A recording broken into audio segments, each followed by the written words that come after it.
long time ago, people would, that guy would jump in from Matrix and say, the Matrix is everywhere. It's all around us. But, to keep with copyright standards, we had to take that off of there. So anyway, folks, you're listening to Opposing the Matrix. I'm glad you could make it. If you didn't make it and you're listening to it via an archive, well, welcome. Welcome, Kristen. Well, thank you. Glad to be here. That's good. Folks, we've had an interesting week news-wise. I don't know. This world's going to hell in a handbasket, but it's earlier this week, or maybe late last week, actually, it was last week, we had a little thing here in Oregon, and people say the bizarre happens in California. Well, either that or it happens in Oregon, or Oregon is a part of California, or vice versa, because weird things happen here first, and trends start here, too. Watch Portlandia, and you'll know what I'm talking about. I don't personally watch it, but I have a couple times, and that's why I don't watch it anymore. Yeah, probably about 100 miles east of here, maybe a little more, maybe 200.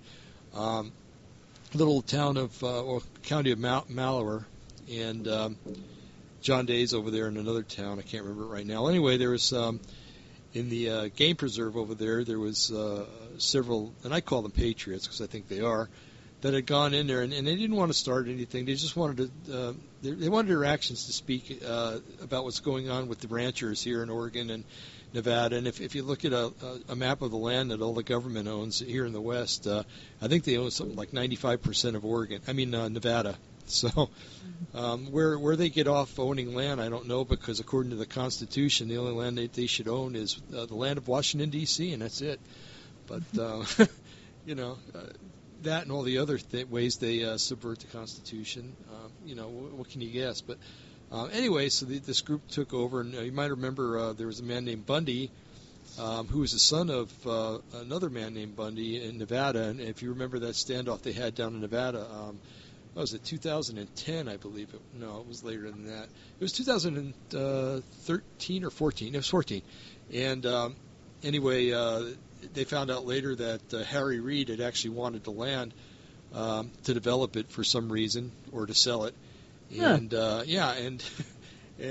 anyway, there was a standoff down there, and the feds backed off. Well, the feds never totally back off.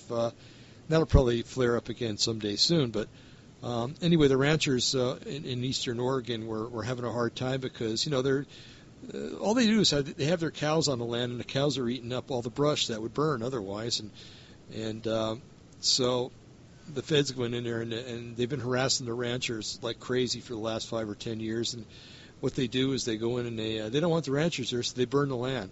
If you've got burnt land, you can't feed the cows, and they try to burn the ranchers out and everything else. And so anyway, these guys were going to stick up for this one rancher, and it was going on and on and on, and I think it went for 30 days, or it's still going on, actually. There's some people out there still. But anyway, two of the organizers, the son Bundy and Lavoy Finicum. Yeah. Yeah. Well, my brother was involved, too. Yeah.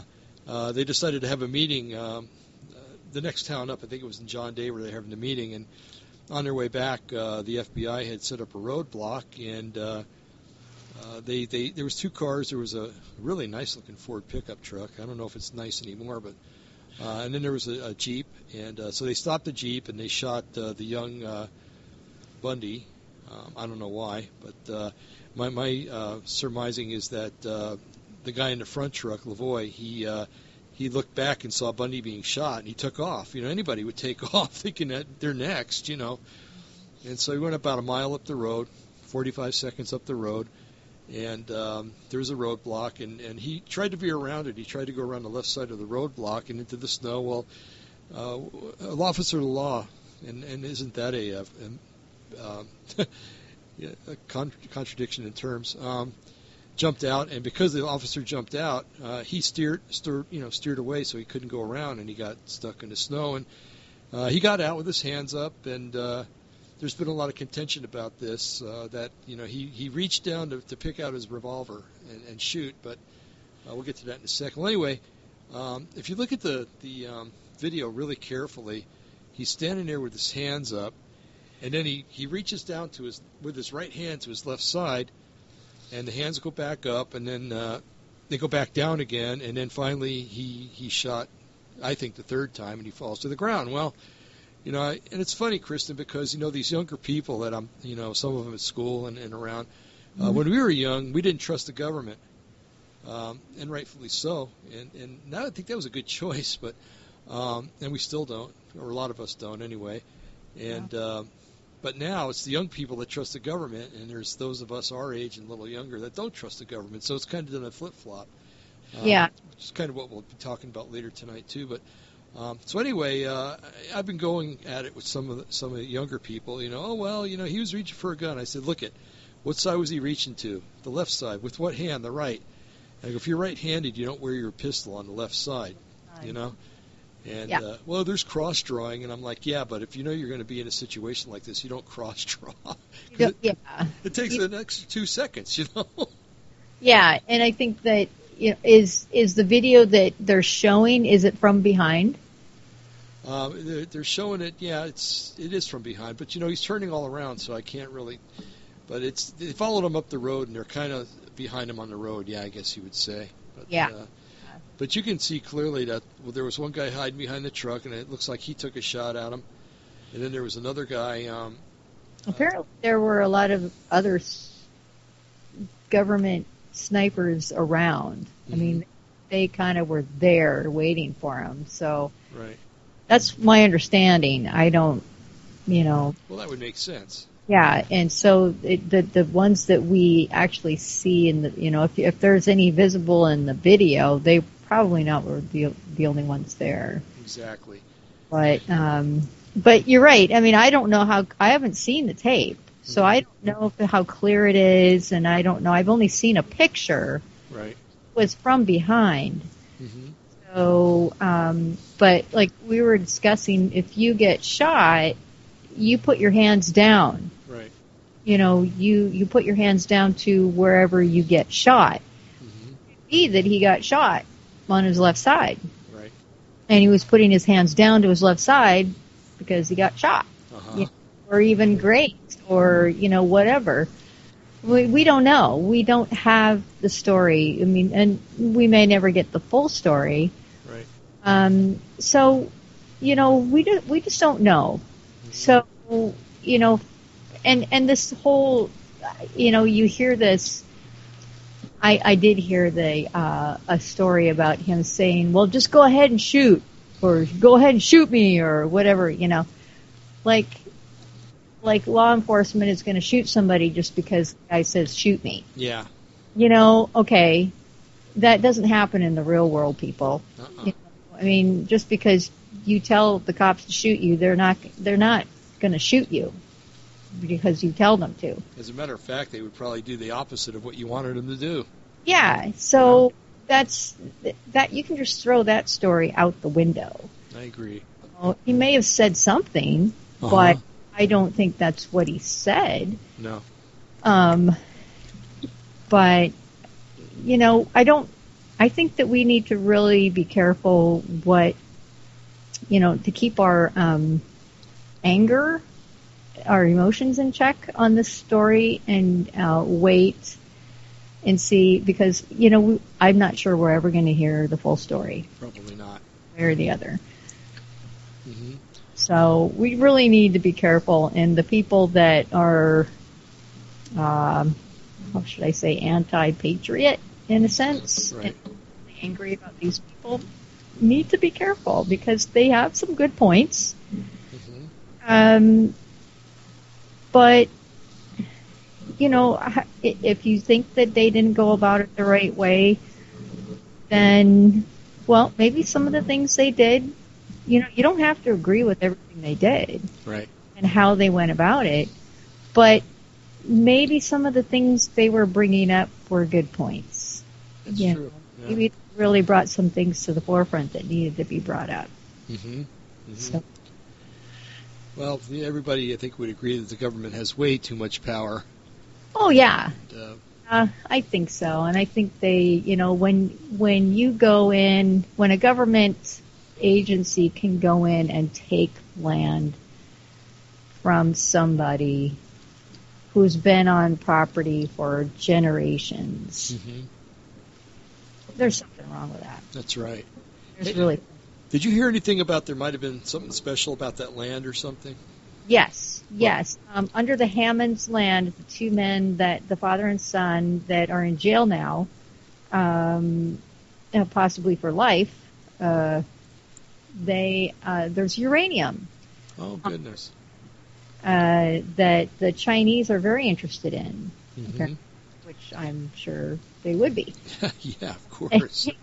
Yeah. So our government would be interested in their land. Mm-hmm. You know, I can understand how they would be, but to go and just steal it, you know, I don't know. It just, I mean, this is.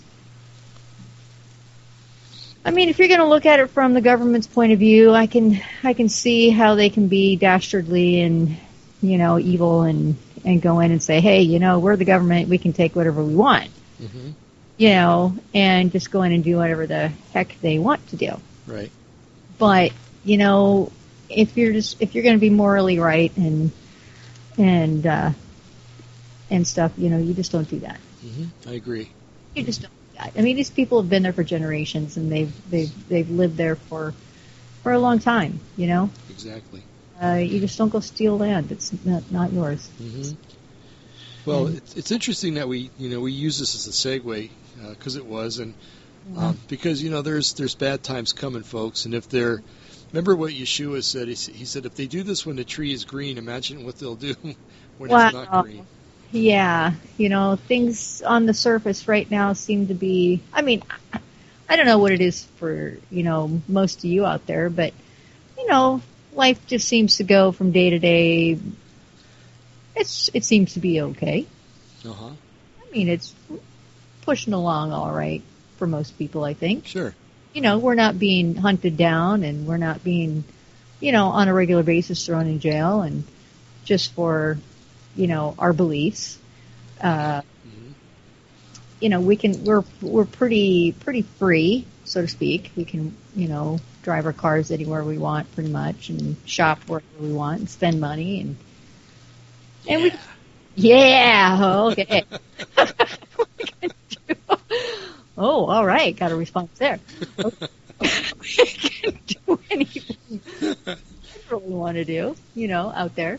Mm-hmm. So, you know, I mean, life for us in the United States is pretty good. Uh-huh. Stories like this pop up once in a while where the government just goes in and just does something, wow, that just makes your eyes pop. Yeah, you know, it hasn't happened in a while. You know, I mean, in this severity. I remember back in the '90s we had, Ruby Ridge. That might have been in the late '80s too. I don't remember. But then there was the David Koresh thing and the Branch Davidians and a trip and a half. Yeah. Yeah. So you know, it's it's almost like they test the waters about every 10 years to see what they can get away with. You know.